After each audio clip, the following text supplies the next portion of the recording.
Le 17 mai 2025, une date qui entre déjà dans l'histoire politique du Congo. Le Sénat congolais a frappé fort, très fort. Une décision sans précédent.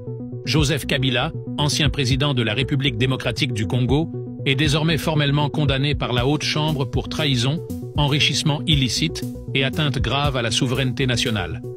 Ce n'est plus un secret. Des mois d'enquête, des témoignages accablants, des documents confidentiels et un réseau financier opaque révélé au grand jour.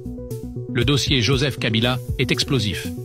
Le Sénat parle d'un système bien rodé, orchestré depuis des années, mêlant détournement de fonds publics, deals avec des groupes rebelles et accords secrets avec des puissances étrangères. Mais ce qui fait encore plus trembler Kinshasa, c'est la division que cette affaire crée au sein même de l'élite politique. Le clan Kabila se fissure. Des anciens proches prennent leur distance, d'autres négocient leur immunité. Le Parti du peuple pour la reconstruction et la démocratie est au bord de l'implosion. Moïse Katumbi, lui aussi, est de plus en plus isolé, pris dans des accusations de collaboration indirecte avec les réseaux de l'ancien régime. Et pendant que la crise secoue le pays, un message de fermeté est lancé à la nation. Un accord historique vient d'être signé entre la République démocratique du Congo et la Conférence épiscopale nationale du Congo, la CENCO.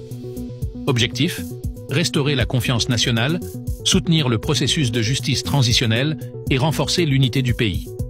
L'Église catholique, longtemps critique mais influente, s'engage à accompagner les réformes et à mobiliser la population pour tourner la page de l'impunité. Dans son adresse solennelle à la nation, le président Félix Tshisekedi n'a pas mâché ses mots. Il a appelé à un sursaut républicain, à l'unité, à la justice, mais aussi à la vigilance. Il a promis que tous ceux qui ont trahi le peuple, quels qu'ils soient, devront rendre des comptes.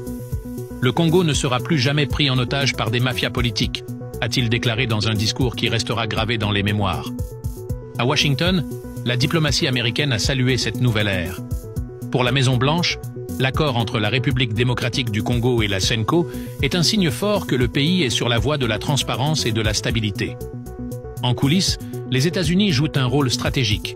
Ils soutiennent les enquêtes, protègent certains témoins clés et préparent une coopération sécuritaire accrue avec Kinshasa.